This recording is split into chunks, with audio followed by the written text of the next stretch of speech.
LSU had 6 million yards versus us. And I'm sure Kirby's super mad about that. They're still running. They didn't have much rushing the ball, but they had 500 yards passing and still could only muster up 20 points. Mm-hmm. Like it's demoralizing. Welcome to My God Podcast. I'm Jim Wood. In this episode, John Powell and I are joined by Lamar, Lovelace, and George Foster from the 100 Sanford Podcast for the Dawgs Central crossover event everyone has been waiting for. As always, remember to check out store.mygodapodcast.com to see our latest merch. And you can follow us on social media at My God Podcast. Finally, we'd love for you to check out our presenting sponsor, Oxia Time, at oxiatime.com. That's AXIATIME.com. Now, let's join the conversation in progress. All right, John, what was that? You're just showing off a bottle here. We got to know what that was. I got the My God Podcast Dawgs Central special. Weller Special Reserve. I picked it up today. Although I say that I picked up another bottle. So I had this is a bottle that I'm planning on taking to. We're heading to North Carolina for Carter's soccer. I think I mentioned that to you. Anyway, hey, surprise! Yeah. I'm going to be in your neck of the woods this weekend. That's right. Okay, got it. And we got so if you're listening, you could be listening to this through My God Podcast. You could be listening to this through 100 Sanford. Thus far, we've got Lamar. And hey, if you're listening on 1 Sanford, maybe you don't even know who I am either. So I'm Jim. You just heard John. And we've got Lamar. Lamar, how are you doing, man? I'm good, man. How are you guys doing tonight? We are doing excellent. I brought this for you, Lamar, because it made me proud that I was able to actually recommend something to someone and they liked it. So I've got that Maker's 46 French Oak. There you go. See, I knew we were going to do this collaboration, so I was ready. Yes. I got my glass, right? There we go. There we go. I'm doing a little Van Winkle tonight. Oh, man. What? No, I'm only joking. I just wanted to sound so cool on this show with you guys because you guys always bring something special. I said, let me look it up. Well, I brought something special for our special guest, so I brought the special reserve. Oh, that's I got a little Four Roses, man. That's excellent. That's a really good one. I do enjoy that one. Which the yellow label or which one is it? Yellow label. Awesome. Yeah, I think that's the one. I think that's the only one that I have had. I know, John, you've been telling me about some of the other ones. I haven't had those yet. So the yellow label is good. The one that I really enjoy that John and I have talked a good bit about is the small batch select. It's I guess for lack of a better description, the brown label. And then there's another step up, the limited edition, which is a clear. It's like a label that's just printed on the glass. They have small batch, which is I personally am not a fan of small batch, but it's really harsh for me. But small batch select is a fantastic. It's like a $50 price point bottle. That limited edition is like almost impossible to find, but interesting. Yeah, you guys talk about all these drinks that I can't get because here in Virginia, for whatever reason, there's nothing at the ABC. Nothing.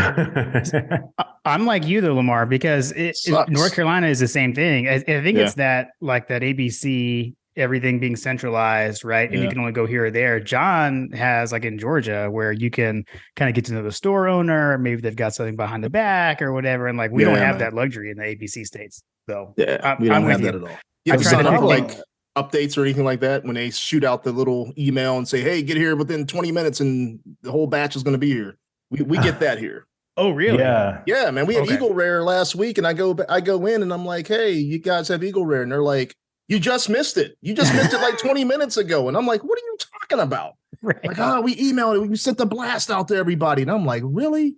Really, man? I just missed it." So I tell you what, Instagram, Facebook pages. Obviously, if you're on the email lists for the liquor stores or whatever.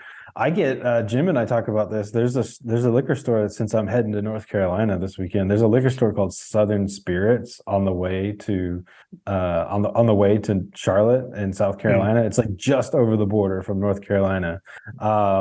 they have like a weekly kind of like giveaway kind of thing. Not giveaway, but like, you know what I mean? Like they have like special bottles. Like you follow their Instagram page and it's like an Easter egg hunt inside their liquor store. They hide like special bottles all over the store, and everybody's like, you see everybody wandering around. It's like, oh, there's the Pappy. You know what I mean? Like, oh, yeah, nice. They'll do that, and they have like an allocated Saturday, like once a month, which I still haven't done yet. But you have to like camp out. People like camp out and like line up, and so they put all this stuff out. That's when it's not hidden there, like it's right there. And so there'll be like walk in, 2 bottles of this, 5 bottles of that, or whatever. People go in and eat those up. But yeah, John, you may have to do that. You will, because you went last time you were up in Charlotte for soccer. Right? Last time Carter was up here, you guys did that? We did do that. That was like in between games. But this time I'm like, yeah, you know what? I got my Weller. I'm not into the games. I don't want to mess with it. So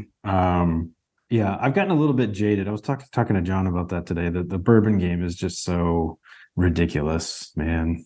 It's so ridiculous. Like you can't get a lot of stuff that you could get like along like Eagle Rare. Like even like Eagle Rare is behind the counter here in Georgia, and it's like, come on, man, like you either got it or you don't. And like the Weller Green Label too, like it's fairly readily available. So like on one hand, like I kind of respect the fact that you go to the liquor store and everybody's on the same rules allegedly. What's on the shelf is on the shelf. But like in Georgia, like you walk into a store and it's like what's on the shelf is on the shelf, but like there might be some stuff in the back that if you hit someone on the right day or ask the right person that doesn't know enough, or, you know, like if you're John and you go to a liquor store that has like a point system where they like are tracking how much money you spend, and you can just like roll up into the place that you've been spending money on for 15 years. And they just like, yeah, come on back here. Here, you want to try some? You want to try slide them a 20? Yeah, exactly. Like, it's so mysterious to me. Like I'm so new to this world. I'm still like learning it. It's kind of baffling to me, but the bourbon world. Yeah. Well, and like the buying of the bourbon. So, and I definitely didn't understand it until I watched a documentary that John recommended called Neat. It's on Hulu.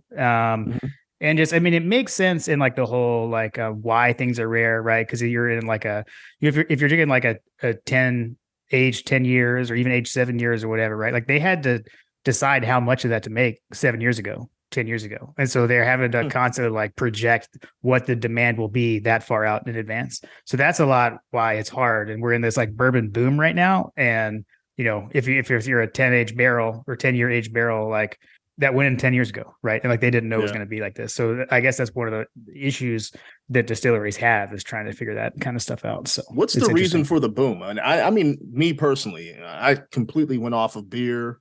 Anything else, it's all bourbon now. I know I just feel better in the morning. You know what I mean? Like it doesn't give me hangovers or headaches or anything like that. So I don't know why there's a big boom for it. I think it's basically like, you know, people went away from like the light beers and things like that. You started seeing like the IPAs and all that stuff getting popular.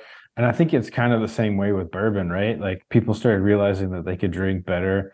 But there's also, you know, the marketing for it as well. You know, Jim, one of our fraternity brothers, he used to joke like marketing doesn't work. Like if you tell me to buy something, I'm not going to buy it or whatever. But like, I'll give you, for instance, like Yellowstone, like there's, you know, Dutton, John Dutton was drinking Weller 12, and that was a product placement that was within, you never would have even seen it coming. You know what I mean? Yeah. But like, it's that kind of persona. So you got Mad Men was popular for a long time, and they were drinking bourbon. Like there's all these different shows, like the Sopranos. You know, Tony Soprano's like sitting around drinking whiskey and stuff like that. And so you have a lot of cultural factors that are playing into like hyping up the market.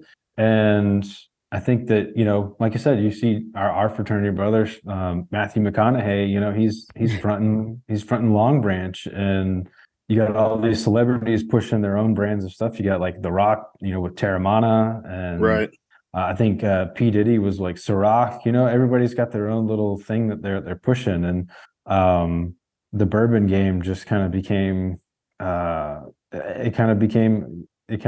became like this big thing in suburban America. I feel like works for me.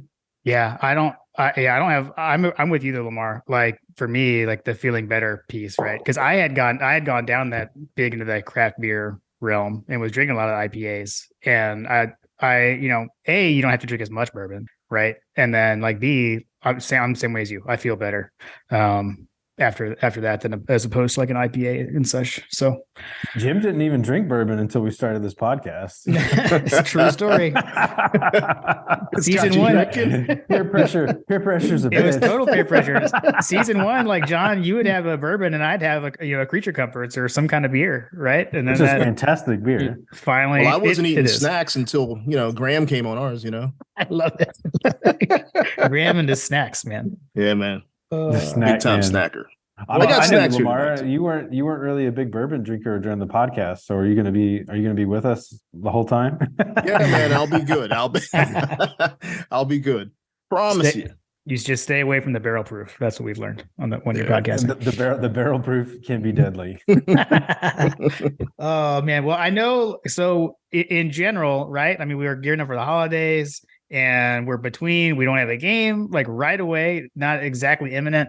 And we had been talking forever about needing to do this. Ever since we teamed up as part of Dawgs Central together. I think we've definitely we've all talked a lot more outside of the podcast, been like on the forum and texting. And I know we've learned so much from you guys, how plugged in you are. And I feel like it is probably kind of come through on the podcast a little bit too, just because I feel like we're more knowledgeable about things because of you, Lamar, and because of Trey and everyone involved. And we got George.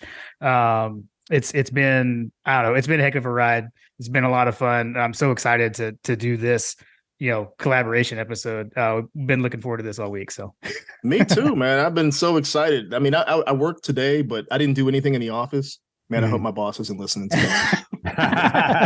I'm just excited all day. I was like, man, finally some other people on the pod, especially my guys from My God, a podcast. So I was excited to do this.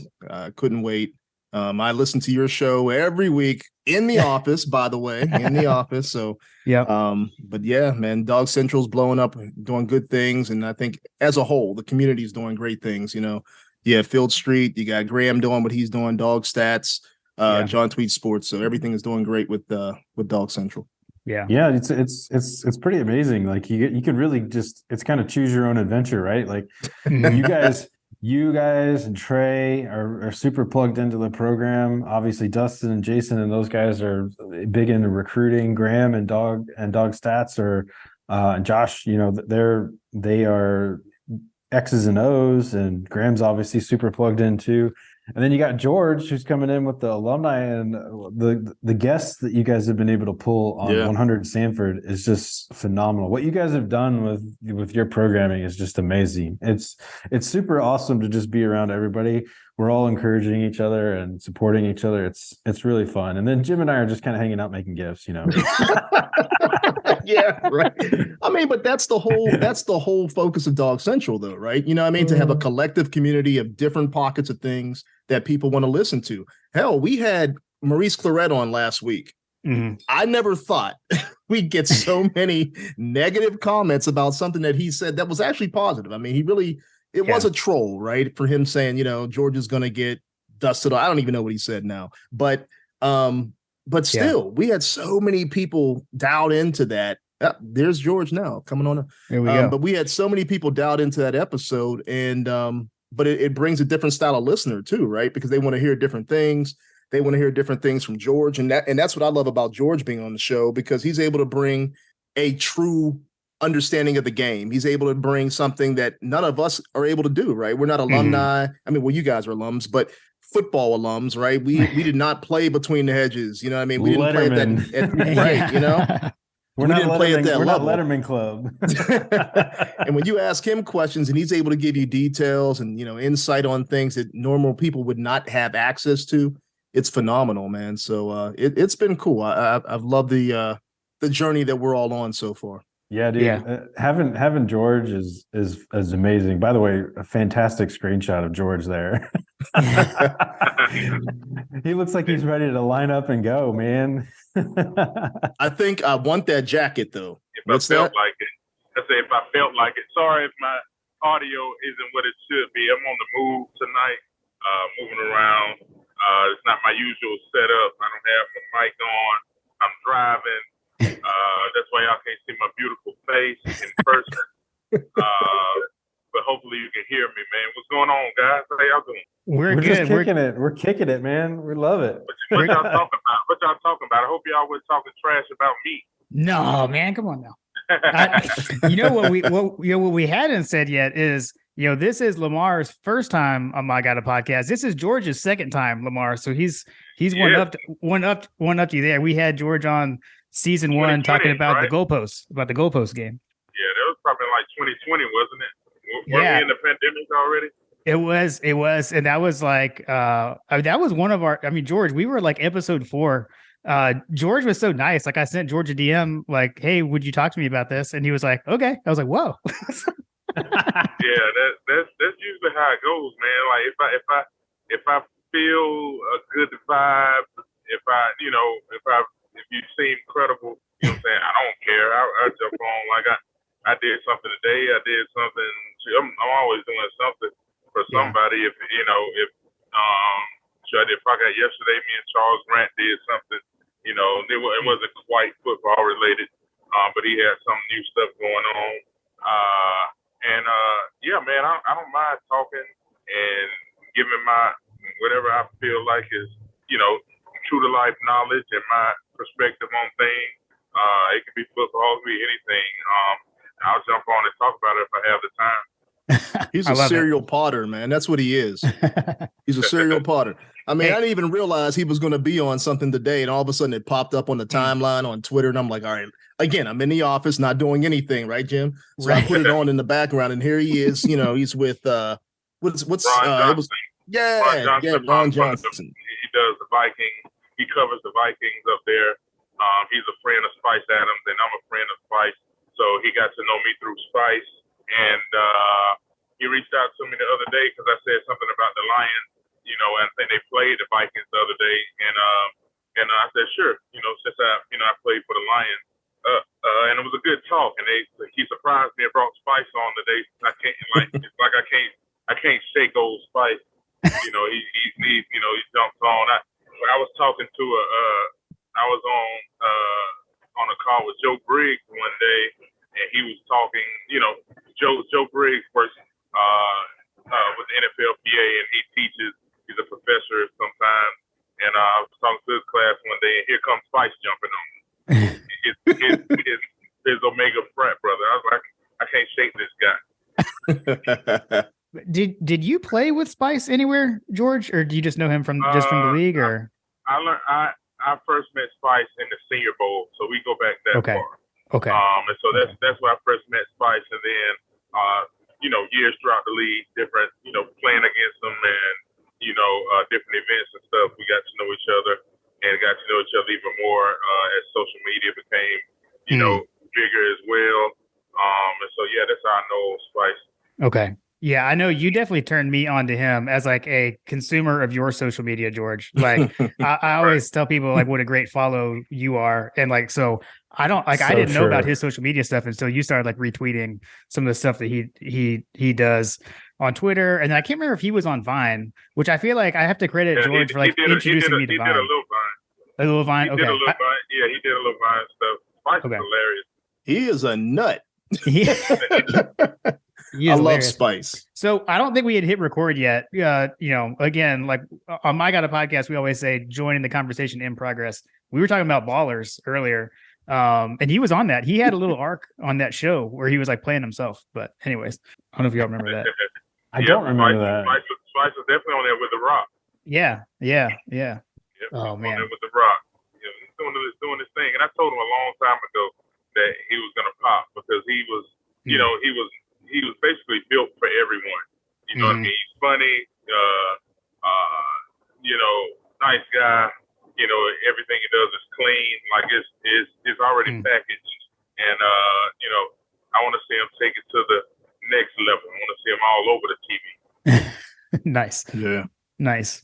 We weren't talking trash about you, George. No, don't worry about that. I think right when you hopped on, we were talking about y'all's episode with Maurice Claret that you just had, and some of that, which was awesome, by the way. I was I don't know. I had never heard, like, I knew that he had gotten into public speaking and stuff, but I had not heard any of it really.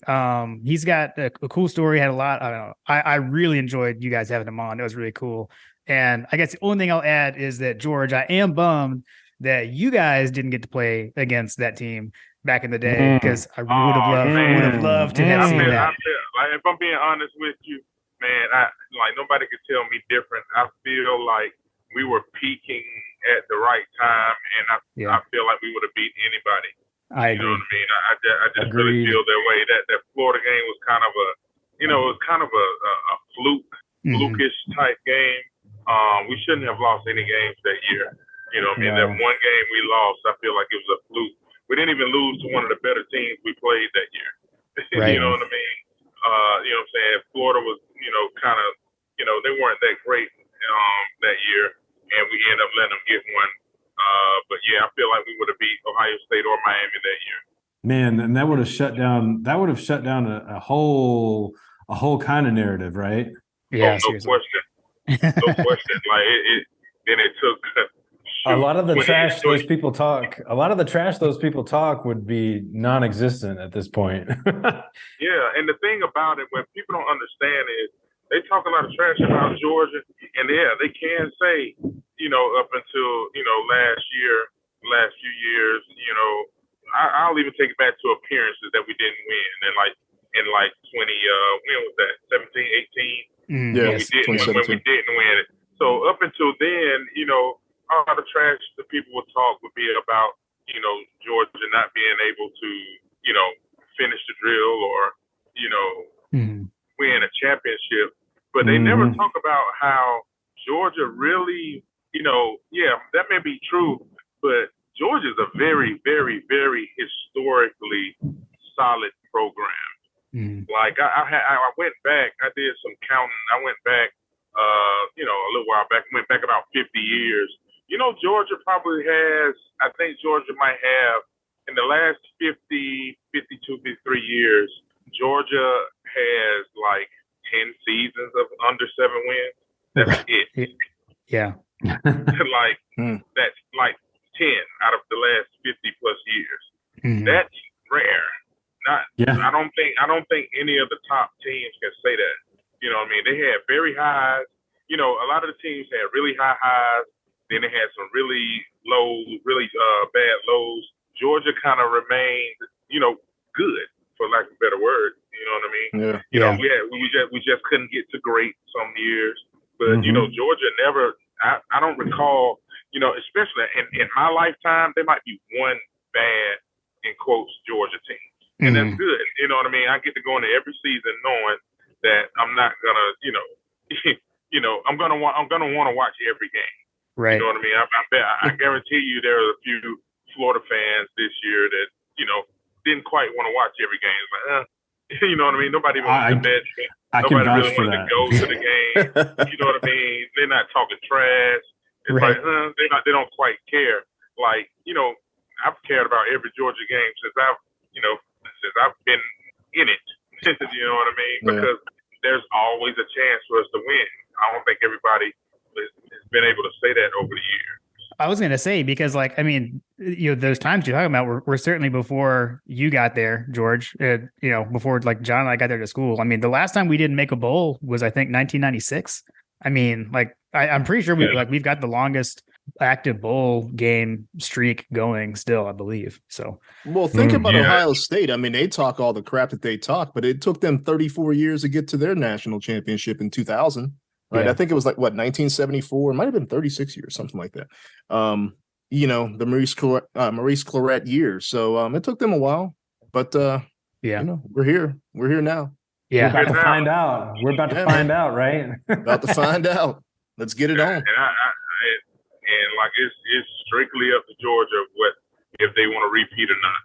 Man, amen. The remaining teams aren't. We just call it what it is. They aren't equipped to beat a Georgia team that's firing on all cylinders. Yeah. It's just not gonna. For me, it's simple. Like, it's kind of like physics and whatnot. It's like the team is better. So if the team that's better plays their best ball, you're not gonna win. Right. And Georgia is better than all three teams that are left in it right now, and I don't think it's close. And and the crazy thing, I don't think Georgia peaked this season. You know what I mean? They just did what they had to do to win these games, and hopefully we're going to see, in the next, month or less than a month, see this team peak and get another national championship trophy. Man, dude, you just made the hair on my neck stand up. Yeah, seriously.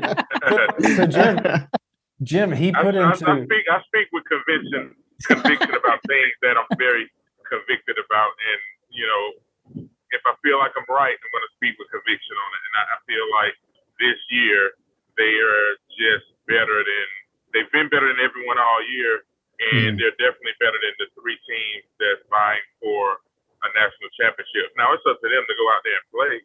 You know what I mean? You're talking about 17, 18, 19, 20, 21-year-olds that, don't know their left hand from their right hand some days.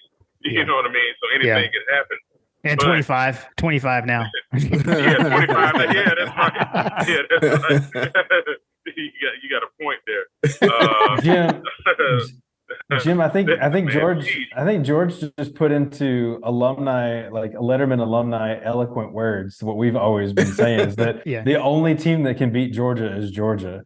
You don't turn the ball over, you're probably going to win this game. Yeah, they just play such sound defense that it's hard for teams to score.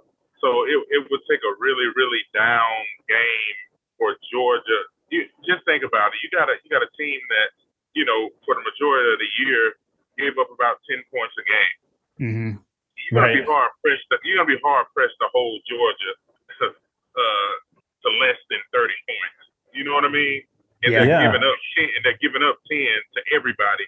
You know what I mean? On average, it's not really, and it doesn't even matter about stats. Like, LSU had 6 million yards versus us. And I'm sure Kirby's super mad about that. They're still running. They didn't have much rushing the ball, but they had 500 yards passing and still could only muster up 20 points. Mm-hmm. Like it's demoralizing. Like you look at that stat sheet and you're like, how did we not come up with more than 20 points? It's because Georgia can win however they need to win. Whatever the recipe calls for, they got the ingredients in the cabinet, so to speak. So we need George in the locker room for the hype speech. we need him talking to the players like right now. They got it covered, man. Kirby got some of the best pregame speeches you're gonna find. I love how that guy brings it. Well, what's interesting, George, because you talked about the players and we're just better right now. I go all the way back to the beginning of the year when Kirby said this was his best staff, period. I think that outside of anything else allows his team to be better than everybody else in the nation, because you mentioned even when they have down games, I think the coaching lifts them up, right? Even if the guys are down and they're injured, the coaching lifts them up. When they give up 5,000 yards and 30 points, the coaching still puts them in position where they can bend but not break, right? I mean, this has been a completely dominant team from the player aspect to the staff aspect to everything. I mean, it's been phenomenal for me. And with a lot of staff turnover too, right? I mean, you lose your defensive coordinator, you lose your offensive line coach. I mean, you lose your wide receivers coach. You lose a lot of guys. It's 22 people that play at a time, and you lost 15 of them in the draft. It doesn't that's wow. It's the thing they're back in it. You know what I mean? The very next year. That's pretty wild, because that typically doesn't happen. That's a lot of turnover for a team to lose that many caliber of players. Like, you just think about to get, I'm very fortunate, and I understand that being a NFL draft pick was like this. You're one of the few people in history to be able to do that. And they lost 15 of those caliber people, humans that walk the earth. They lost 15 of them. Humans that walk That's the earth. absurd. They lost 15 humans that could play national football. You know, And guess professional what? And guess football. what? Like, And guess what? And they're They're back. And the majority of them are freshmen. They've got so And many that's- freshmen taking snaps, man. Scary, John, right? see, that's another thing I wanted to get into before I got off track was about what Lamar said about the coaching staff. To do what they are doing with these many young guys is really impressive because, you know, these guys are, you know, like I said, they're teenagers. You know what I mean? They're you know, I'm a dad to 4 teenage girls. They are crazy. Teenagers are nuts. And they got those guys doing what they do. I'm pretty sure they have their moments where they, you know, teenage knuckleheads and, you know, and just dumb. But they got them going in the right direction, and they've done it all year, and that's very impressive because they're a young team, and it's you know, you don't like to get ahead of yourself, but like, what's a reason why they shouldn't be better next year? Unless they poop the bed at quarterback, you know, and we don't know that, and I don't feel like they're gonna poop the bed at quarterback. Those guys have been sent back, you know. All the quarterbacks we'll have next year have been in the system. You know what I mean? So unless they poop the bed at quarterback, which I don't think will happen, what reason they have to not be better next year with all the experience they bring into the 23 season? Yeah, no, if you look at it, that's the only one. They could actually be as good on defense as they were last year, next year, which allows you to bend but not break even at quarterback. Even if you had a Beck who doesn't play maybe quote unquote as well as Stetson played the last few years, or even if you went completely young and you went off the reservation, you said, okay, we're going to put Gunner back there. I'm just using the name out there, but still they're going to be so dominant on defense that I think they're allowed to make natural mistakes that anybody would make, you know, going into next season. So I'm excited about the whole program right now. Well, I think like one of the phrases I've heard a lot lately is around like it being like playing complementary football, right? And so like, and that's the thing, like what we saw, like George, what you hit on earlier about with the LSU game, it's like, okay, well, they scored points. And then it was like, okay, well, now we can do that now too, right? I mean, they never scored they never had back-to-back scores against us except for the field goal at the end of the first half, and then they scored the first touchdown in the second half. Other than that, we matched them touchdown for like whenever they scored a touchdown, we matched it with a touchdown too. It was like that was kind of the concern a couple of years ago ish. It's specifically in 2020, I would say, right, where it's like, oh yeah, Georgia's got this great defense, but what happens when the other team can score? And we saw that now, right? I mean, you know, we can win in multiple kinds of ways. And then with all the defensive guys, I'm going to give you a stat, George. Like, you talked about all the humans that left after last year. That roamed the earth. We had talked like early on, and I got a podcast like probably like the season preview about like, you know, the defense could take a step back, right? And like, but the offense is going to take such a step forward that should cover for it. But this defense, on average, against Power 5 teams, they are scoring 14 points less against us than they average against other Power 5 teams. I mean, that's crazy. That's crazy, man. 2 touchdowns. 2 touchdowns. You're 2 touchdowns in the hole, bro.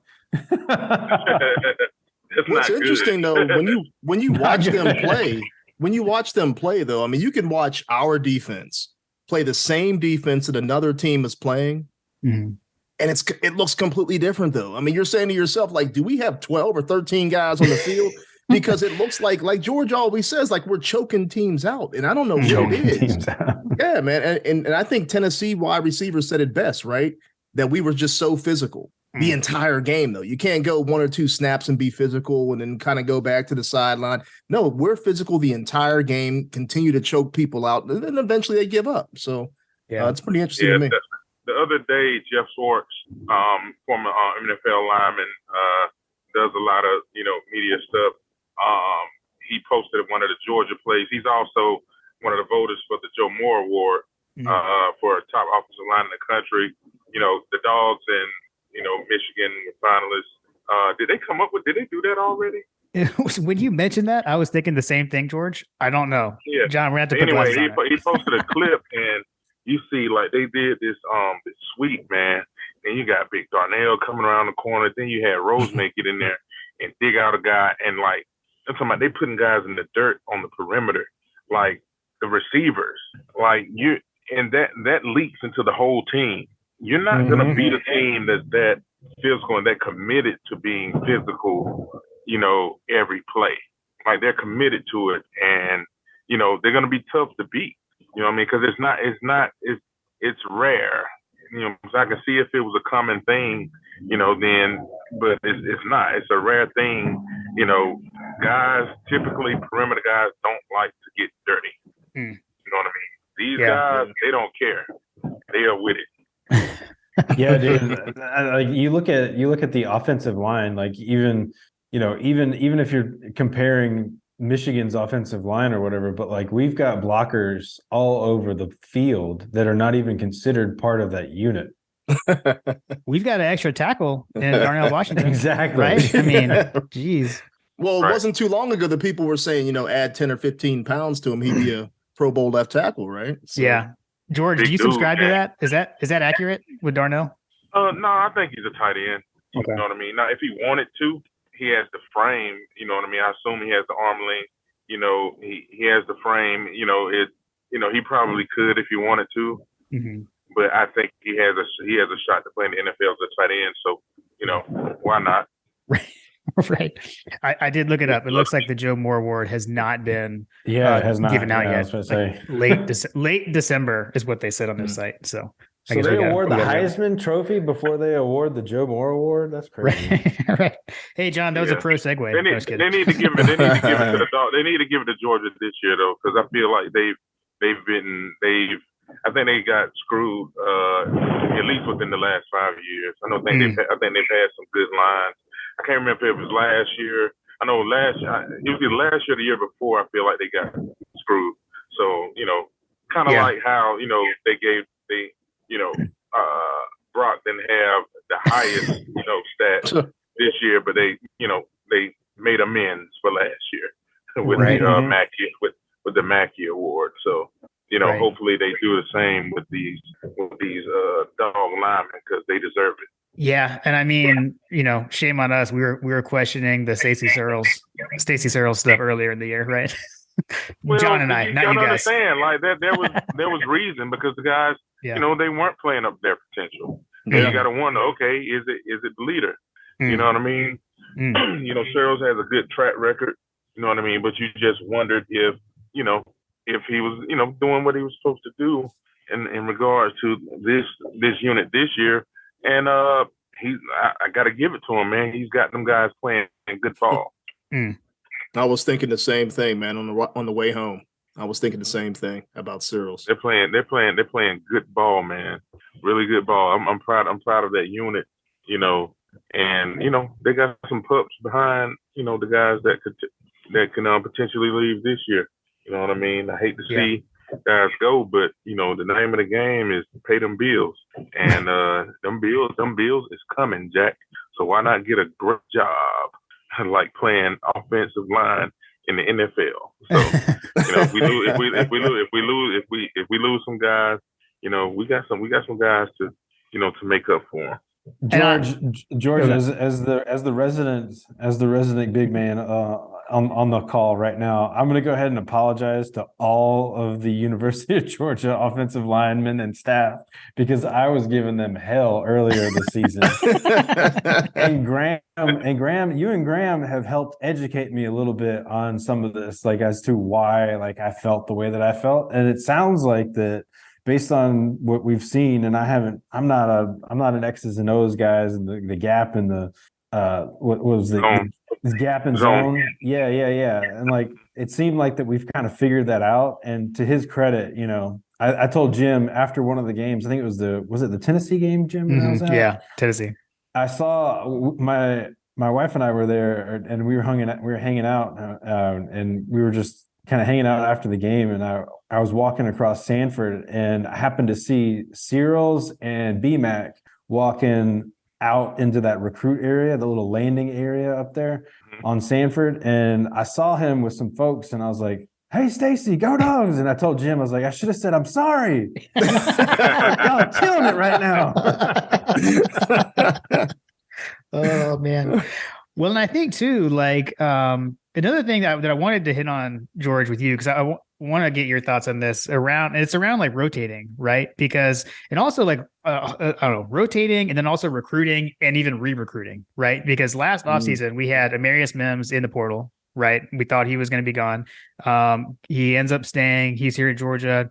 And he hasn't been a starter, but he's been rotating. And then, we have McClendon go down in the SEC championship game, and hopefully he's okay.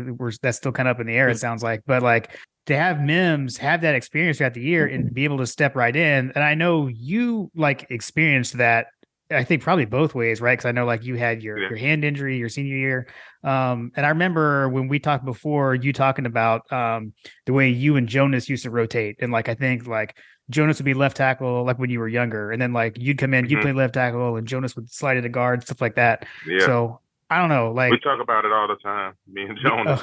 You know what I mean? He always brings it up because he's, if you know Jonas loves to talk and gets animated, and he always talks about the time, when I had to come in, and he would use he said his Jonas voice. He scoot over juice. You know what I mean? like it's stuff like that. But yeah, you know what I'm saying? You have to be willing to back up. You have to be ready to come in the game and play the best ball, because you don't want to be the drop off.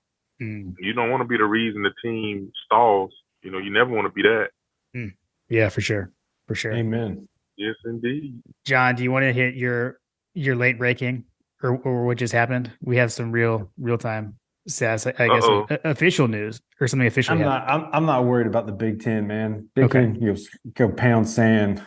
What's the news? UCLA basically got a rubber stamped approval. Cal is not going to challenge them moving to the Big Ten. So sounds like UCLA is going to be part of the Big Ten now. Oh, nobody cares. Yeah, exactly. That's why I'm like, they're still not going to win. It doesn't matter. It's just it's a money play.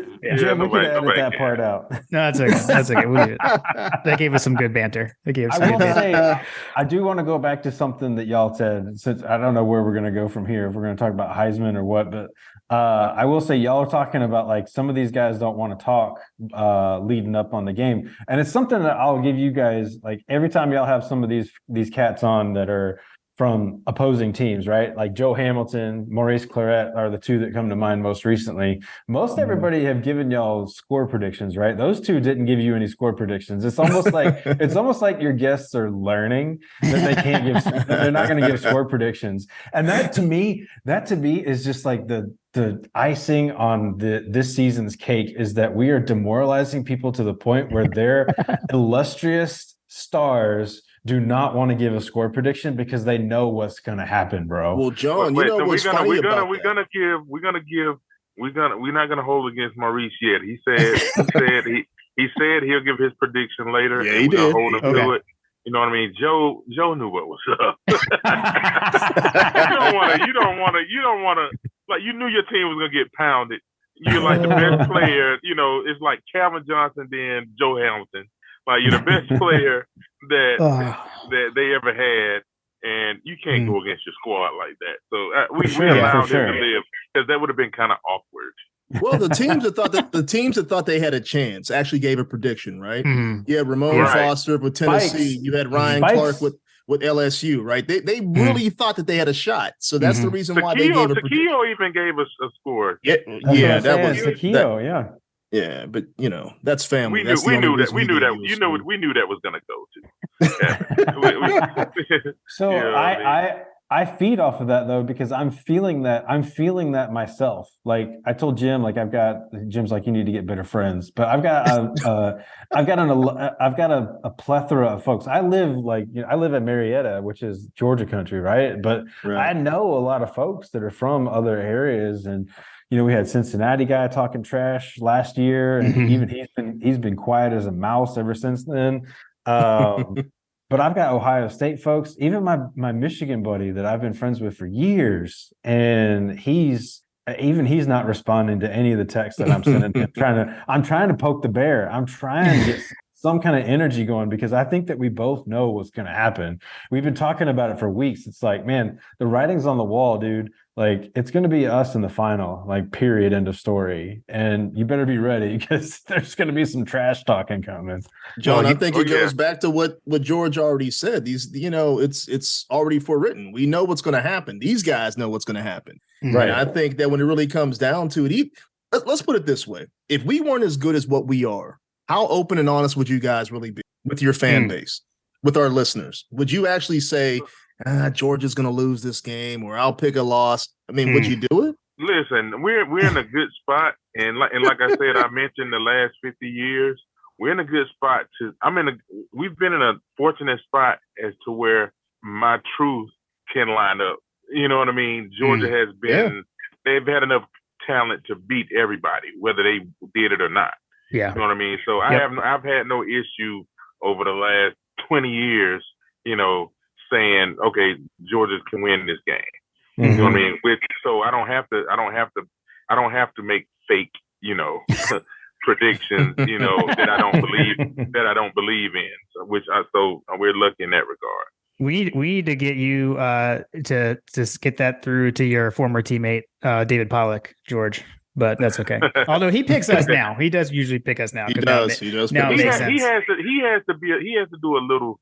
He has to be a little different. He's got a politic. He has to do it a little bit different. I did learn that about television. I've done some television and done some television training. Like he has to do that. You know what I mean? Got it. Okay. But he gives his honest opinion though. He's pretty good at what he does.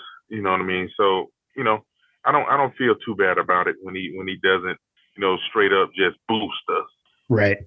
I would say that we've been pretty honest. I mean, we lived through the Cheney year, right? Like we lived through the Coley year, right? Like Jim and I, like, I know that like I said, I apologize. I'll eat my crow. Like I was super questionable about the offensive line. I told Jim earlier this season, I was super concerned about our ability to get a yard when we needed one. You know what I mean? Like I was concerned about our short yardage game, but that has changed in the last 3-4 games. You know what I mean? Like it's not super concerning to this point. And I think there's some elements that, like, there's stuff that we're holding back or whatever, but like, I'll go. I mean, Jim, like we're hyping up Stetson. We're on the Stetson train, but like there was a time when we were questioning like what was going on, dude. Like we were questioning it, and I try to be real, even though we started this podcast in literally the golden era of Georgia. Yeah, John, let me tell you this. It's pretty interesting because this was before we started our 100 Sanford podcast. I happened to run into Jim Chaney. And we were talking, and this was before the national championship. Okay. And he says to me, I said, Coach, what's your thoughts on the team? And he said, this is the best team that I've ever seen. And I was like, yeah, right. Come on. He said, if they don't win a national championship this year, they'll never win a championship. He said, and then they're going to go on a run. He told me that before the national championship last year, before the season even started. And he said, it doesn't even matter who's at quarterback. I was like, wow. So I mean, it goes to show you, yeah, man. I mean, some of the, you gotta apologize to some of these guys. They know exactly what they need to know. So yeah, I'll say so. So this is the third season we've been doing this. Neither of us have ever picked Georgia to lose a game, but also think about the last 3 seasons too, right? I mean, they haven't had many losses anyway. You don't really have cause to pick Georgia to lose. Yeah. You know what I mean? You jumped on at a great time. You've been easy podding. You know what I mean? Right. You haven't had the pod, in '97. What did this done in 7 games or whatever, 7, 8 games. I was waiting for it. Hey, to George's point, like what he's saying, Jim, is that we just need Kirby to just stay around forever. Yeah, man. Yeah. If Kirby's, we have a saying, man. Like, and I've got the GIF. Like, in Kirby we trust. There's a text message that we have, Jim and I have, with some folks that in Kirby we trust. And I find myself going back to that anytime we're questioning stuff. Jim's like, yeah, but John, like Kirby's the coach, and it's like, yeah, okay, fair. Right. Yeah, I agree 100%. Trust him to figure it out. Yep. I guess. just trying to think of what else. We got a bunch of things that we kind of, I think, wanted to hit on. I'll go to, we mentioned the Heisman. Like, do you think they got it right? Because so I know, like, at least our podcast, you guys are the same, right? I think last time we both had an episode, we knew the finalists, but we didn't know who won. Any grievances from anyone? They probably picked the right guy. Yeah. I think they picked the right guy given the context. I think that, like I said before, like they picked the Heisman before they picked the best offensive line unit in the country. Mm-hmm. I think they're seriously doing they're seriously doing the guys that haven't played as tough of a schedule throughout the season. They're doing them a disservice when you've got guys that have played tougher schedules. Like, to me, like you shouldn't give the best player in the country award until the end of the season. That's just my take. Yeah. Williams was spectacular, though. I mean, well, he had spectacular plays. Let's put it that way. Mm-hmm. I think if you really look at consistency, you're probably going to go more towards Stetson. You're going to go more towards Max Dugan. I think he was very consistent throughout the year, but Williams was that splash guy, right? I mean, heck, if he doesn't get hurt, do they beat Utah? Yeah, it's a fair question. You know what I mean? So, and then he has the Heisman moment, but I think what really helped him even more was that he's got the busted finger. I think personally, I think he didn't come out of the game because of the Heisman. They wanted him to win the Heisman. You know, he's hobbling all over the field, all that. He's the tough, gritty guy, you know. Mm-hmm. So, but I mean, he played well throughout the year and he elevated a program that was down. So you got to give it to him. Yeah. I also think that it's hard to really gauge this award in this day and age, particularly with teams like Georgia. Like, I mean, we joked about it, but like, look at Stetson's stats against like the Power 5 teams. Yeah. Look at how many snaps he's taken in the second half. You know, you got guys like Hooker that are out there like just bombing, you know, Vandy, you know, in the fourth quarter when they're up big, you know, like these guys that are just piling on stats when, you know, Stetson's like, you know, he's having a smoke. He's having a dip he's having a dip in the fourth quarter, you know, like I don't know. It's hard for me to swallow because in my opinion, like Stetson's Heisman moments are about to come. Yeah. Oh yeah. I feel like he's gonna play really good in these playoffs. He's going to make a statement against Ohio State. Let me tell you that. Little spoiler alert for the Ohio State preview. Well, and he's got the controlled weather environments, right? Like I feel like that's where he excels, man. Exactly. He has excelled when he's played, you know, in Mercedes-Benz, the national championship game, the Orange Bowl, right? So I'm excited to see more of that for sure. I think that's fair. That makes sense. You got to deliver that milk, man. Can't spoil. That's right. I can't spoil. I love it. I do think the whole should he be there or whatever, that all ended up being kind of much ado about nothing when you saw like with the final. I mean, it was a runaway for Caleb Williams. Like I feel like that was all just kind of weird posturing, I guess. But I gotta say that it's funny to see the Tennessee folks freak out about it though. It was funny. They got issues over there. Yeah. They got issues. Complete issues. Yeah. We got a couple of things. I don't want to end on this. So I did want to hit on this, but we definitely wanted to just say, thoughts and prayers, condolences to Mississippi State, to the Mike Leach family, losing Mike Leach this week. He's been a constant figure on this podcast somehow, even though, you know, we don't play them much, but we played Mississippi State in our first season. And, we dug up the clip of when he had like a cameo on Friday Night Lights, where he was talking to Coach Taylor, who that actor, by the way, Kyle Chandler went to Georgia, by the way, if anyone didn't know that.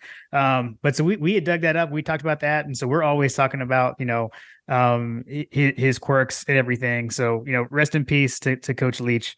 I mean, and an offensive innovator, right? I mean, that offense is all over the place now, really, or elements of it at every level, really. So I'm curious if George, do you have any interactions with, have you had any interactions in your recruitment or in the guys that you coached with that you coached, that played with, that were coaches that might've been in his branches? Not that I can think of. I probably, in hindsight, I probably go back and look at where he was. I probably know some guys, but I didn't know him. I didn't know him personally. Just a sad situation, you know, that it happened so abruptly. You know, I pray for his family and friends. That sucks. You know what I mean? I lost my little brother on Christmas Day a few years ago, and it's not fun on the holidays to lose your loved ones. So I lift that family up, man. I know it's tough. Man, yeah, definitely. Oh, thanks for that, That's George. true. I didn't think about that. Yeah. Yeah. I think the thing that's been amazing to me is just how amazing the Twitter community is. Like, there's a lot of shtick and a lot of stigma around like how awful Twitter can be from a political standpoint. But like, this if you're a college football fan, like, you probably have people that are retweeting or connected and sharing, and I mean, it's just amazing to me because like some of the Dog fans that are like somehow gathering some of these links from people that I don't follow. I don't follow some of these writers and on the West Coast or whatever, but they're sharing all these anecdotes about Leach, and it's just so amazing that I didn't hear any of these stories when he was alive. And to a certain extent, it's a little sad because he sounds like by and large, like, we always kind of thought he was a great guy. He was a little quirky, but like everything that I'm reading is just how good of a dude, generally just a good dude and a good person, a good human being. Yeah, he was. Yeah, for sure. I'm hearing the same thing, John. It's funny because you say that. I was thinking the same thing about how magnificent, quite honestly, sports can be. And how, we come together, we have these podcasts, right? We have shows, we have fans, we're on Twitter, Instagram, and everything else.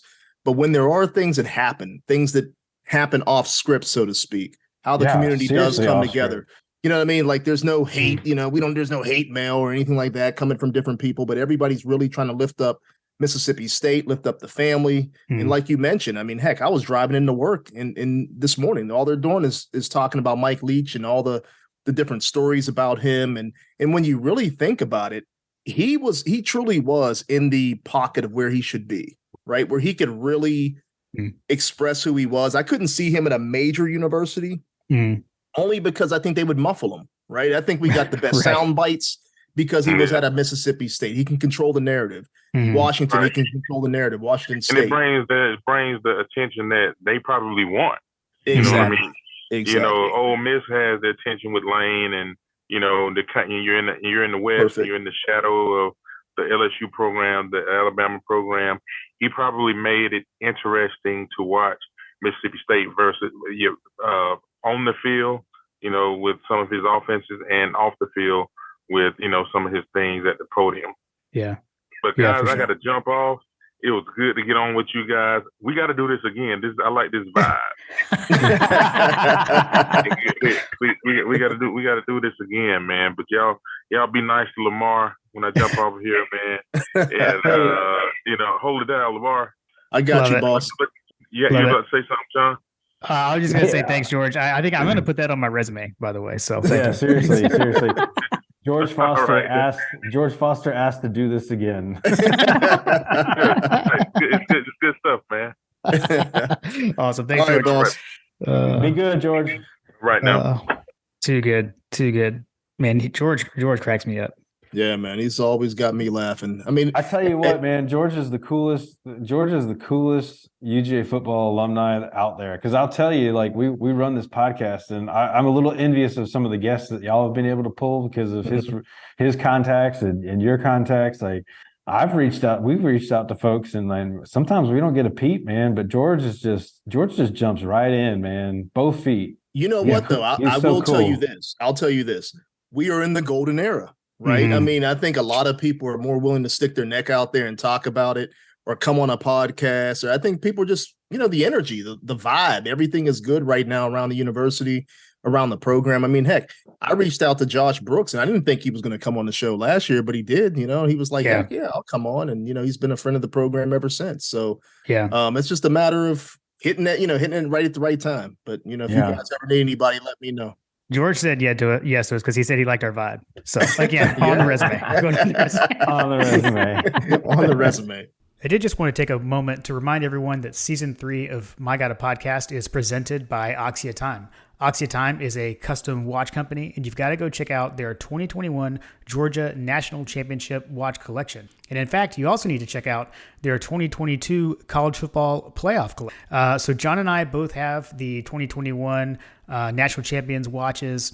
They're stainless steel, very nice. Got the Power G on the face. And these are self-winding Swiss-made watches.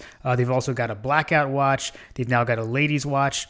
Like I mentioned before, there is already a watch for each team that's made the 2022 CFP. So we've always got links to these in our show notes. We have a link to each of the individual watches. So definitely go and check those out. Or you can just head over to axiatime.com. That's AXIATIME.com. And still through Christmas from now, Oxytime has also partnered with our friends over at Bulldogs Battling Breast Cancer. So you can use the code BBBC to get 10% off of one of these timepieces. And that'll also help out our friends and, provide to a great charity that's run in Athens. So be sure to go check them out.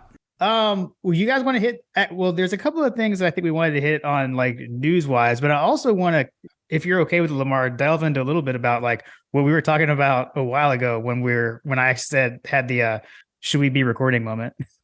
Hey man, wherever we want to go with it. I'm cool. Which I think John was your question, right? Which was like, or maybe it was a statement of like, holy cow, Lamar, you are like so plugged in and like how impressed we are with that stuff. So I don't know, man. Just like let's start it this way. We can segue into that. Okay. It's my favorite question, Lamar. What is your Georgia story? What's your connection? Like, how are you know that we're alumni? You know how we are. Yeah. But like, what's your story? What's your Georgia story? My family is from LaGrange, Georgia. That's my story. It's interesting that my whole life growing up, I knew all my family roots were in Georgia. And I will be 100% transparent and honest. I hated it because we went on a family trip one time from up north, came down and I told my youngest son the other day, we stopped at this restaurant and the lady says, what do you, she goes, "Want baked potato fry?" And I said, "What? Baked potato fry?" And I was like, "What is she saying, Daddy?" And I was little. And my dad says, "She's saying, do you want baked potato or fries, son?" I was trying to get used to the accent, right? Because I had never been down here. So I hated it from that point on, right? But then, you don't sound like you're from LaGrange. I'll give you that. No, man, right? So then I got deeper into my family roots, and it was like Georgia just kept calling me, man. My dad, he's actually a Pitt alum. My wife is a Pitt alum. Sister and brothers are Pitt alum.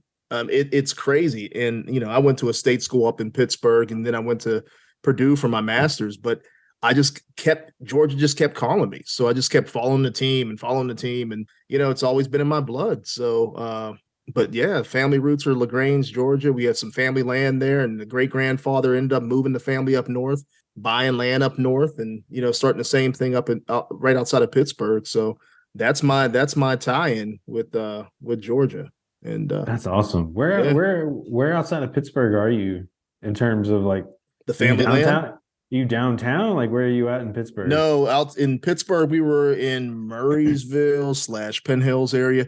Quite honestly, what's funny is that we just offered Dante Cephas, a scholarship to transfer from Kent State. He's from my old high school in Penn Hills. But yeah, we have family land up outside of Pittsburgh. It's called Leechburg. It's actually called Lovelace Hill because we have so much land up there. So it's a bunch of family members that live up there, and we didn't live there. We lived outside of the city there, but yeah, right outside of Pittsburgh. That's funny. So I have clients in Greensburg. Yeah, man, that's right beside Murraysville. I was about to say, do you know Smale Automotive Group? I mean, this is totally off. Yeah, I do. So Smale Automotive Group, like the Smale family, like they've been clients of ours for like 10 years plus. Like anyway, I inherited the account, but the guy that runs the marketing there I work with. But I've been there multiple times. Like I went to Oakmont for some of their like charity events and stuff. The country club, Oakmont Country Club. Yeah. They had the next one that they were going to do. They haven't done it since COVID, but the next one that they were going to do, I talked to the marketing guy about playing Oakmont. Yeah. The next time I go up there, I'm going to play Oakmont. I'll hit you up next time I'm up there. Nice, bro. Nice. Yeah, that's a good place, man. My dad, he used to work for Westinghouse back in the day, and he had carte blanche to get into Oakmont anytime he wanted to because Westinghouse and their ties. But I never got a chance to play it. It's very tough. And now I got this herniated disc. I can't golf the way I used to golf, but it would be nice to play it. But heck, I'll be your caddy. Nice. I'll let you know. I'll drink the bourbon and you can swing the sticks, right? Let me tell you something. I've been to some places like that down here, down south, and like Augusta, down like that is old money, man. Yeah, it is. That isn't you literally walk in the building and you can feel it in the air. Mm-hmm. It's thick, right? It's thick. Oh man. Yeah, it's a good place though, man. It's a prestigious course. The area is nice, like you said. Old money, even all around Oakmont, it's old money, man. It's not like at Augusta, but yeah. No, it's not Augusta. It's definitely not Augusta, but it's still old money. That's fine. I didn't know. I lived in LaGrange very briefly, Lamar, when I was younger. So not that I know your family was gone at that point, but what's sad about it is that when you come up 20, I would tell my kids all the time because we lived in Houston, so I drive back through Atlanta and go up north, right? I would say, do you see this, this land right here? And I think, what is it? The Kia plant is over there. Mm-hmm. Some of our land was the Kia plant. Like some of our family did not pay taxes on the land, so they lost some of the land. So there's still some family that are there. Gotcha. I heard through the grapevine. I'm not sure. I mean, this could be another plug. And Nick Chubb is related. But I've been trying to reach out to him, but Nick doesn't hit me back. I don't know. I'm like you guys. Nobody hits me back, whenever I need them. But, we'll see. We'll see what happens eventually. Chubb is a man of few words. Of few words. Right. I got to find somebody to reach out to him. But yeah, I got a lot of family still there. Okay. If there were people that did not have Twitter, like I would think Chubb would be one of them. Yeah, right. That's facts on that one. Well, that was like his locker room joke, right? Someone when he was still at Georgia, someone was making fun of him in the locker room about like not having Instagram, and he was like, and his response was like, "You ever seen an ad for a Lamborghini?" He's like, "Exactly, advertise." That's rare these days, man. Everybody wants some shine. So when you find a guy that's that humble, just does his job. I mean, it's amazing, right? Yeah. I'll tell you, I've seen a lot of ads for Lamborghinis. I have Lamborghini. I've got McLaren clients, bro. Nice. You must be rolling around with Trey. No, I'm not rolling around with Trey.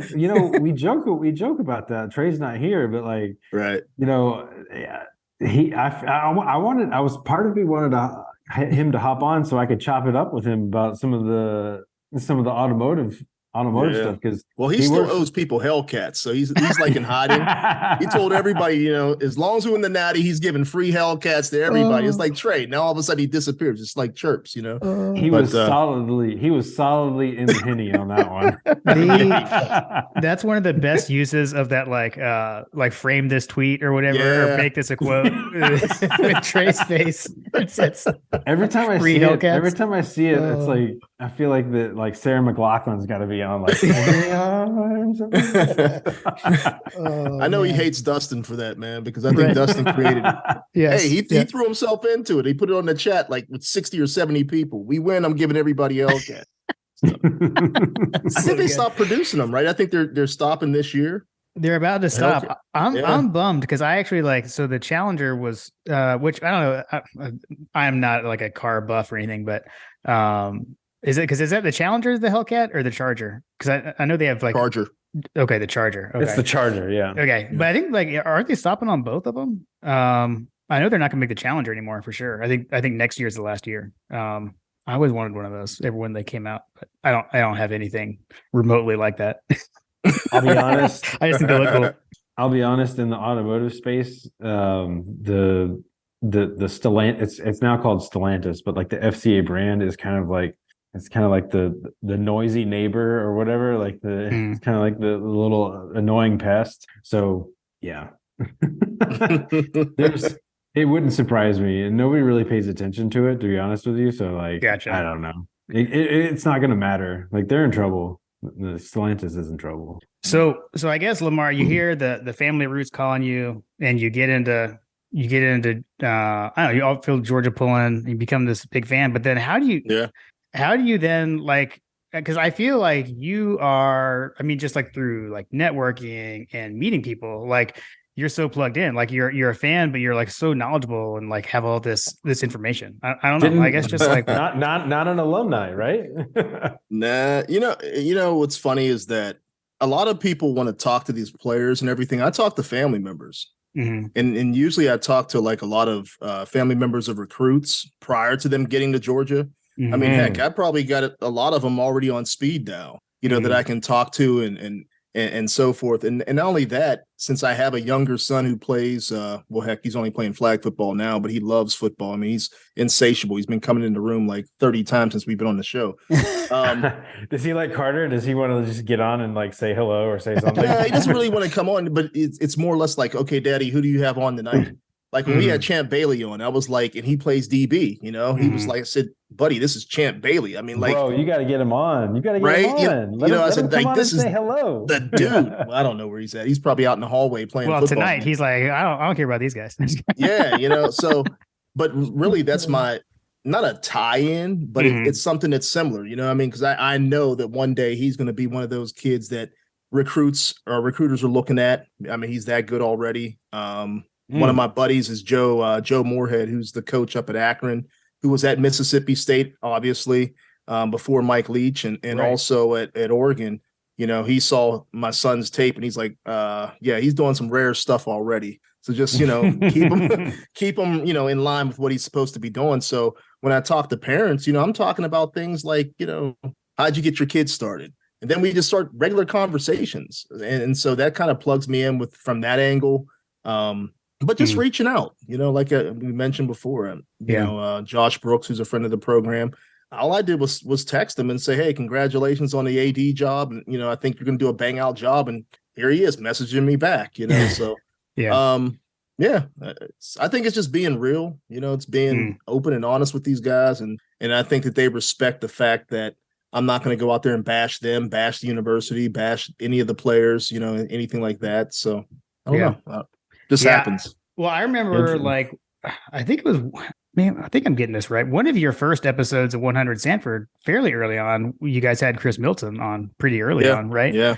I remember that. That was Father of Ballers. Father of Ballers. It was the same thing, right? That was before Yeah. Kendall signed. You know what I mean? Me and Chris were just chopping it up, and I said, hey, I like your kid. I think he's a good ball player. How did he get to this particular level? And then we just started chopping it up, and again, speed dial, another one of those guys that I could talk to whenever I need. And we haven't talked, there's things that we've talked about that haven't been about football. It's just been about life. Yeah. So, and I think when you're open and you're sincere with people just about, hey, let's just live. And this is a community of football, but there's other things outside of football. People trust you. And I trust them, quite honestly, more than anything. Man, which brings me to something else, quite honestly. Ooh. I mean, it was like Todd McShay, right? I know we were going to talk about this later. It kind of pissed me off. Yeah. Where he comes out and he says something bad about Jalen Carter. What? Did I miss this? Have you not seen this? Oh man. No, I haven't seen it. Oh, yeah, John, that's breaking news. Breaking news. Am I gonna be angry? I've been at kids' parties at school all day. You are gonna be angry. Oh Jesus! So you can watch the video. So John Tweet Sports, shout out John Tweet Sports, another guy at Dawgs Central. He actually posted the video. So initially I saw like someone had posted like a graphic with like a picture and it said Todd McShay has said this, but I didn't see like a link or anything. John put the video out there. So it was like a segment on ESPN, and he like multiple times said something to the effect of the concern about Jalen Carter is character issues, which like, all of dog Twitter and Nation is like, what? What is he talking about? How have I missed this? Golly, dude. Yeah, it was it's just another opportunity to drop my F around and find out GIF. I love when you have guests on, by the way, Lamar, so that I can always have a reason to drop that on a game week because I just inject it into my veins. I mean, when I saw that, I got ticked off. And the reason why I got ticked off is because truly, I think he's a kid that's misunderstood. He's focused. He's been that way since his freshman year, right? Completely focused. He's dialed in. And not only that, he marches to the beat of his own drum. We had a chance last year. This is when NIL was first popping off to really contact him and his mom. And his mom is like a kind of a, quote unquote, like a manager, but she's a fantastic lady, you know. And I think since they have everything buttoned up, people assume that it's like, okay, he's got an edge, an extra edge to him, or he's not, you know, completely doubting with the program, or he doesn't associate with everybody. Well, no, that's your perception, because he's completely buttoned up and has his, you know, has narrow focus on what his goals are. And his goals are to get to the NFL. The family's goals are to get to the NFL. So you can't just, you know, say that the kid's he's got character issues because he's doubting. And not only that, they show the video of the, you know, I guess the warm-ups against Vanderbilt. Was it Vanderbilt that he did that with? Oh, it was Missouri. Yeah, where he's like basically telling those guys, like, guess who's coming? I am. You know, it's a freight train coming at you. I mean, that happens. Guys always get into it. I mean, that's not a big deal. So why say a kid has, you know, character issues right before he's about to be drafted? I mean, come on. I mean, why create that narrative? So it really pissed me off. I'll just be honest with you. Well, I feel like it was weird coming from him. I'm already furious, and I haven't even seen it. If Lamar is mad about it and he's brought it up already, like, I'm because angry. There's no reason for it, John. You know what I'm saying? Like, if there's a narrative that he's a bad kid or a bad egg, let it play out. It was the same thing with George Pickens, right? You know what I mean? I'm from Pittsburgh. Well, all right. So I love Pickens. Just period. End of story. But like there were incidents that led to that narrative. Yeah. What incidents has Jalen Carter ever? Right. Exactly. Exactly. It doesn't make sense. It doesn't make sense. It's the kind of thing where, like, to me, I'm like want to punch someone right now. I'm so angry. Well, like, sometimes things come out and it's like a team, like, is a team doing this to try to get him to drop to come to them kind of thing. But like, not that that's okay, right? But like, I'm always trying to figure out the why. Is he an Ohio State guy? Right. Yeah. But it's like, what's the why or whatever? And like, why would Todd McShay do that? I mean, and he said something along the lines of like, I'm getting this out ahead of you because this is going to come up and now you guys are hearing it from me first, kind of deal. I was like, whatever, man. Like, I don't. And it made me think, you know, okay, what has he heard? Has someone told him some information off the cuff that nobody else has heard, right? I mean, I think we're all pretty doubted, and Dawgs Central as a whole was pretty doubted, and we've never heard anything like that about Jalen Carter or anybody in the program, quite honestly. Yeah. So where do you get that information from? I think it just kind of upset me. Yeah. I mean, I think that Missouri thing is the closest thing you can come to anything. But like you said, I mean, that was like, quick, a one-off thing that we had never seen before, haven't seen since. Because Kirby and company told him, hey, don't do that. Yeah, he man. hasn't done it again since. I mean, that was like super out of left field for me. And if you go back to that Missouri game, it was more or less Missouri guys that were kind of prompting that behavior because they kept kind of, kind of baiting it, baiting the shark. Yeah. And I don't know why you're going to put blood into the water. He's going to come after you and he's going to bite you. I mean, that's who he is. Yeah. It was very, very weird. Yeah. Todd McShay's he's from the north, man. He went to Richmond. He's from He went to Richmond. I can't wait till he comes back around here. I'm in Richmond. So if he comes back around here, I got him. He's from Massachusetts. Like, he's a damn Yankee. Hey, watch it, John. Easy, John. You're from LaGrange, bro. You're from LaGrange. Yeah, family, the blood is from LaGrange. No doubt about it. Where were you born? No doubt about it. What's that? Where were you born? I was born in Pittsburgh.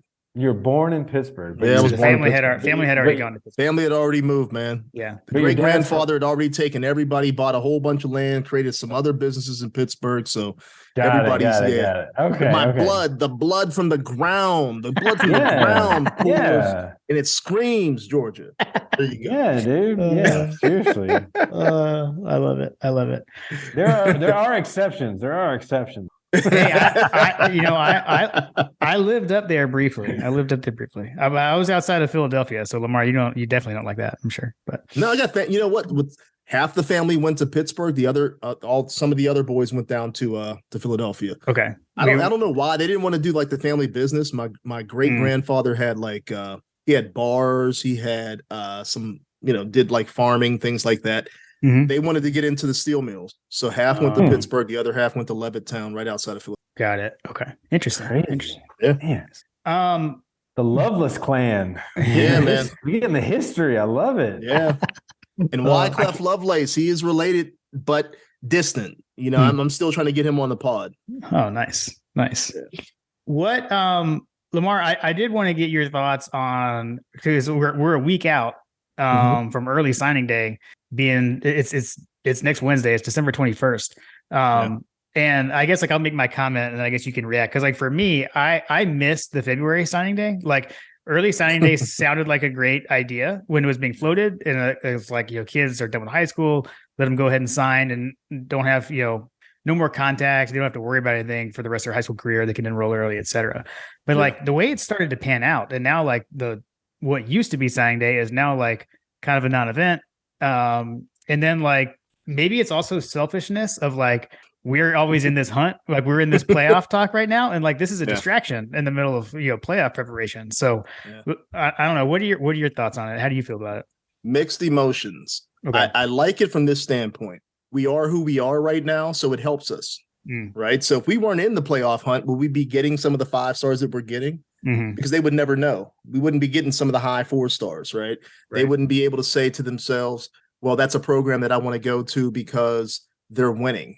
There's other programs that could say that. But at the very same time, with the portal now being opened, I don't know how much I like it. It's a weird dynamic. The portal was kind of upset the apple cart, so to speak. I mean, right now, there are spots being held open, not only by Georgia, but by other programs. Because they don't know, do we take this wide receiver transfer? Do we take this quarterback transfer? It's kind of upset that apple cart. But let's look at it from this angle as well. Most of our guys that have come in early have been prepared to play. Yeah. If you come in if you sign in February, you're not coming in until June to start your college career. These guys have already gotten 2 weeks of practice, or they'll get 2 weeks of practice in tow once they sign. They'll be able to see how things operate. They'll be able to get the playbook. They'll be able to see how Kirby and the culture move. That's a benefit to a team like Georgia. To other teams, it may not be because they're not practicing. I don't know. It's a mixed dynamic of what you like and what you don't like, but it is exciting. I think it used to be exciting in February when you know what I mean? Like it was like opening a Christmas gift. Now it's like, okay, I snuck into mom's closet. I figure out I'm going to get the G.I. Joe with the Kung Fu grip, but is it really exciting when I open it up on Christmas Day? I don't know. I mean, that's the way it is right now. Right? So, I don't know. Tomatoes. It depends on what you like, and it depends on how it benefits you as a program. But I think for Georgia, it's definitely benefiting because everybody sees how dominant they are. They want to be in that mix. They want to be one of those players that sign early. Do they get a ring if they sign early? Good question. I don't know. I would have to think no. They're officially really part of the program. They're practicing, right? I know they get the gear. They probably get the Peach Bowl gear. They get national title gear, but that's part of the shtick, though, right? Like that's part of why, like the teams, like Georgia's got a lot of guys that are early enrolling, right? Like, hey, I'm going, I'm in. Yeah. And a lot of that is so that they don't get recruited over, right? Like, they don't get portaled over. Yeah. And I think that John to his like business profession, like he works in these companies that are startups and things like that are culture driven and in young thriving organizations that are like moving, like flying by the seat of your pants in technology. There has to be a good culture in order for that momentum to continue. And it's very similar to what Kirby has built.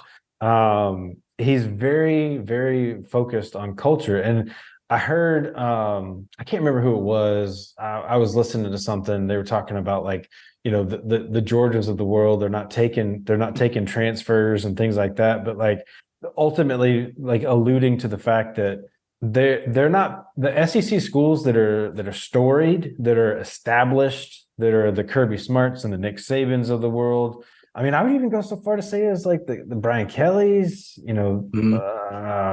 I can't think of anybody else off the top of my head, but like, they're recruiting certain personas that you may be able to go take a bag. You may be able to, they're recruiting these people, they may be able to go to a lower tier school and catch a bag. Yeah. But if you want to come to Georgia, you want to compete for championships, like that also has value. And it's very much it's exactly the same in the corporate world, man. There are companies that just have a reputation for, hey, you want to come here? You can come here. We're not going to pay you nearly as much as what you can make somewhere else. But after you leave here, you can make whatever you want. You can write your own check. You can like if you worked for Google, if you worked for Apple back in the day, you worked for Coca-Cola here in Atlanta, you work for Home Depot here in Atlanta. You can pretty much do whatever you want. Chick-fil-A, good gracious, if you get through that recruiting process, I've been through it. It sucks. Shout out to anybody that wants to hire me at Chick-fil-A. But listen, like there's value that comes with a name on a resume. And if you come to Georgia, like there's a statement that you're making to the world that, hey, I'm legit. I've been through, I've got the best coaches in the world. I've got the best process in the world. I've got the best resources in the world. Alabama's the same thing, man. Like maybe it's there's definitely like cracks in the armor over there, right? But like there's value in where you go. And so if you can do that, like there's if you want to be at the best, you gotta go where the best are, right? Yeah. I agree. And I think that's a selling point. And that's how we've flourished in that realm. I think, Lamar, my issue is like, I tend to be a victim of nostalgia. I should probably get over it since we're in like, these are the good old days right now. Kind of thing. But like, it is I just remember like, I mean, not even that he ended up transferring, but like Isaiah Crowell holding up the Bulldog. Like, I don't know, like just like the things like that, like on National Signing Day in February, like stick out in my mind. And like, I just remember like in Athens, everyone would go to the Blind Pig Tavern, right? And like that was the place to be on signing day or whatever. And like that, like the signing day kind of like national holiday for college football fans, I feel like is gone now. And maybe that shouldn't really matter, I guess. And also Jim just wants the fax machine running. He wants the camera on the fax machine. He wants the fax machine. Hold on. Can I see the name? What name is that? What is that? The fax machine. Well, I think the problem has really been social media, right? I mean, I think we would still have that even with an early signing day. We would have that opening up a new gift on Christmas Day type thing if we didn't have social media. But now, I mean, everybody displays where they're going. They give their hints. They have to have a video done by Trey. They have to have, Georgia put out a video about the kids coming. Kirby has to say, go Dogs. It used to be back in the day, you didn't get that, right? I mean, you just showed up on signing day and all of a sudden you figured out who was coming to your school. Right. I think the times just changed and, we just got to kind of move with it. Yeah. Shout out to TT7 Productions, not a sponsor yet. Awesome. Shout out to Trey. And my guy Mitch Pike. Mitch is good, dude. Yeah, man, he does all tagging the boys. Yeah, he does all of our graphic edits, man. He's been phenomenal for us. Nice. Yeah. Well, I don't know if you guys want to hit any of the other things. I think we had a couple of small things, but you guys want to hit on that? Because we can wrap if we're winding down. Man, I can literally do this all night, man. Well, I could too. I'm trying to be respectful of Lamar's time. Yeah, I tell you what, wifey just came through and the son just came down the hall and he's like, okay, we're going to throw a football down the hallway or whatever. Yeah. So I got a few minutes, but yeah, I mean, I could do this all day, every day. I mean, it's just what I do, man. I love it. I think the biggest regret is that we've waited so long to do this. I gotta tell you, Lamar, John has sent me some like direct text just to me, like, we've got it. How have we not had Lamar? Like, how have we not done this yet? I was like, you're right. You guys are welcome anytime to come on, anytime at all. I mean, it's not like, I feel like it's more the merrier, especially since, we're all part of Dawgs Central. But I think that you get so many collective ideas and thoughts when you have different minds and look at the game from different angles, right? But it's funny because, I mean, some of the things that John's even been talking about today, I mean, I was literally driving to work thinking about the same things, right? Yeah. The things that we brought up about, Mike Leach. I was thinking about those driving to work. Stacey Searles. I was thinking about driving to work. I mean, I was pissed off at Stacey Searles halfway through the season. George had to calm me down. But now he really did. But when you look at what they're doing now, it's like, man, just let the process play out. But when you have when you have guys like us that can get together, it's natural therapy. Right? Yeah. Let's get together after the Peach Bowl and just do a recap, everybody. Like, I agree. In my opinion, like the more the merrier. Like you said, like we can do our own recap episode, and then after, like let's just cherish this, man, because we've only got a handful of games left. Like let's just stretch it out, like eke it out. Like I'll take all the squeeze I can get out of all of us, man. Yeah, I hear you. Awesome. Well, I know. So programming note. So for My God, a Podcast on our side, we'll definitely have an Ohio State, Peach Bowl preview coming up. Lamar, if you're listening on the 100 Sanford side, I mean, you guys are pretty consistent Thursday, Friday, right? Yeah. Every week. I know I'm sure you've got all those, the weekly cadence still lined up. Assuming, am I correct? Not to put words in your mouth, Lamar. No, you're 100% correct. I think we may have Maurice Clarett back on, but we'll have somebody on. We'll definitely preview the Ohio State game, and after that, whether it's TCU, whether it's Michigan, whoever it may be, we're gonna preview that as well and kind of dig deeper into it. But it's been nice to kind of have a couple weeks off, though, right? Just kind of breathe a little bit after this big time season. But it's been phenomenal. It's been a phenomenal run. Meanwhile, you have Carter, who's like, "Where's all the episodes? Can I get on something? Can I get on something?" So if you're a My God, a Podcast listener, you got Carter. You got the Carter Chronicles waiting on you. My son, like Lamar, that's what I say. Like if you give that boy an inch, he'll probably take a mile, because my son, like once he came on, he's like, okay. What's my next appearance? Well, it's funny. Logan Booker, bless his heart, is just like fed the beast. I started doing videos for him. Trey got me started on this, but I started doing like little videos and cut-ups of his games and whatnot, and he loves it. After every game, he's like, "Dad, did you do my video yet?" And I'm like, "Dude, calm down." He's like, "Okay, I want this music. I want this, this look." And I'm like, "Are you serious?" I mean, he's only 8, I mean, but you got an Instagram page? He loves it. Not specifically for him. No, I got my own, but even on TikTok, I'll put a couple of his videos up, and I started so Carter plays elite level soccer. Nice. And so a lot of the friends that he has that we play on some of these teams, they have their own Instagram pages. So I would encourage you to start posting on his own page, even though he may not have access to it. And Carter definitely doesn't. But like, I keep all that stuff there. Otherwise, my content feed, at one point, my content feed was like all Carter, and I was like, what am I doing here? Like, I need to. The best is when John accidentally sends me an Instagram DM from Carter's account and not his. I'm like, why is Carter sending me DMs on Instagram? Okay, here's an interesting note. You guys always do like fun facts on your show. See, I listen. Here we go. You talk about elite level soccer. Well, one, I guess Richmond is huge for soccer. I mean, we have the strikers. For sure, all over the place. Virginia, UVA is. I mean, Syracuse just won the national championship. That's right. So you talk about UVA. One of my teammates that played with me in basketball, in All-Stars and camps and whatnot, was Eddie Pope, the USA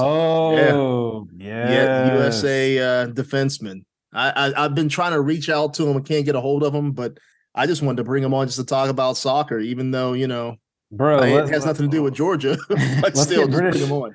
Look, we can do that in the off season. Let's get British Bulldog on. We can get like our own Jim's like nightmare scenario is that me and British Bulldog start a Manchester United podcast. But yeah, dude, that's awesome. Yeah, that's man, awesome, man. I remember him. I threw him an alley-oop, right? And he could jump out the gym. And I was like, man, where are you going? I believe it. Yeah, man. I said, where are you going? Yes, where are you headed to? Because we had a bunch of different guys from different places that were playing in our camp. He goes, believe it or not, I'm really good at soccer. And I looked at him. I'm like, I've never even met a black dude who plays soccer. I'm from Pittsburgh. What are you talking about? You're good at soccer, man. We don't play soccer. Dude, he's a monster. He was a beast. Yeah, he was a monster, and I didn't believe him. We talk about this. All right, so what you just described, like, we're completely effing off the rails, Jim. But like you talk about that, but like people joke about like you said he was basketball. Was it basketball? Yeah, it was basketball. Okay. Yeah, he played. So the context that you have of him is basketball, right? Yeah. And a lot of these football players, they're really good at basketball too. Well, there's a lot of basketball players that are really good at other sports, and there's a lot of soccer players that are really good at other sports. And there's like this undercurrent. I saw it today actually. Hey, like let's maybe just like silence the chatter of what happens if the US's best athletes, like they made some comments about how Luka Modric would not be an elite athlete in the United States, and I'm like, hold up, time out, like I disagree with that statement. Yeah, because totally disagree. Because you've got guys like in the NBA, like literally that were like some of the greatest of all times that would be fantastic midfielders, that would be fantastic wingers. Like if we had our best athletes in the United States playing soccer, like we would be much further along than what we are right now. And so like I totally agree. Like Eddie, like when you say like, oh wait, what, you play soccer? Like, dude. Yeah, I mean, that was years ago. Obviously, I'm dating myself, but still, I mean, I looked at him and I was like, there's no flipping way. And he was, I can't remember where Eddie grew up, whether it was Virginia or it was Maryland. But he said, no, bro. He said, I'm probably, I'm going to go on and play soccer. I'm like, why are you even here then? He's like, well, I gotta weigh my options, whatever it may be. But yeah, he was phenomenal. And I agree with you. I think if some of our best athletes decided to play soccer, heck, my son's getting into soccer again this summer. He did it when he was back in Houston when we were there. But COVID kind of upset that, but he's getting back into it now.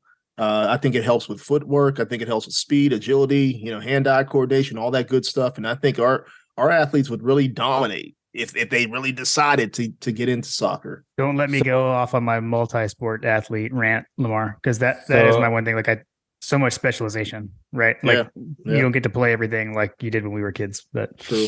I am going to go off on a little bit of a rant on this, but I'll tell you. So a lot of the alumni that I know that were lettermen, like I know some guys that played back when we were in school, and they won't let their kids play football until they get physically to a point where they feel like that they are ready to play because of the toll that football takes. Like you said, your kids in flag football. Yeah.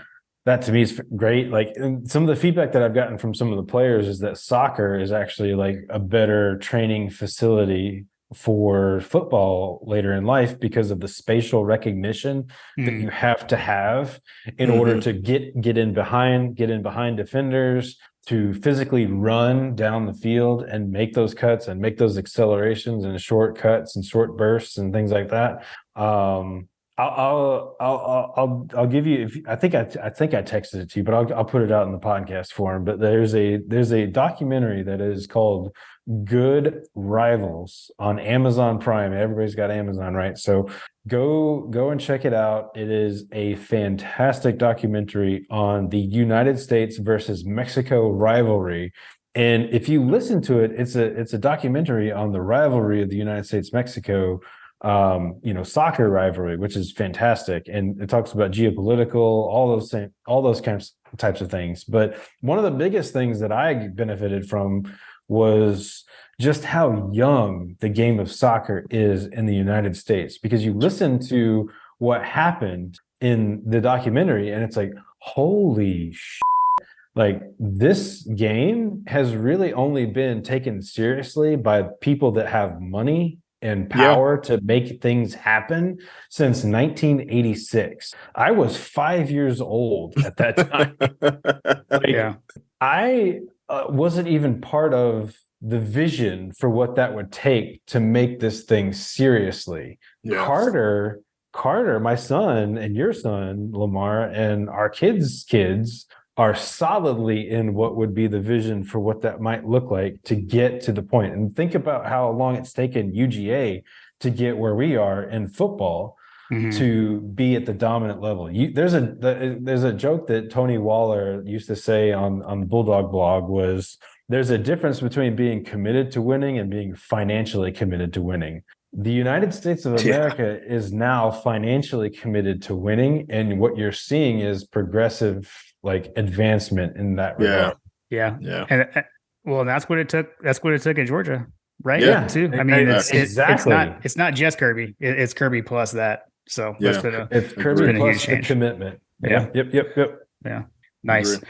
All right, Lamar, this has been awesome, man. I appreciate Yeah, man, it's appreciate been you great. always. Love it. Shout out to George Foster also for hopping on for a bit. Always fun to talk to him. It was a blast. And I thought maybe we could do a bit of a mashup. So I'm going to kick this off. I kind of wanted to close out with Go Dogs and see you at 100 Sanford. See you at 100%. Go Dogs. See you I at love it. 100 I love it. Sanford. Wait, you got to say what George says. All right now. All right now. Love it.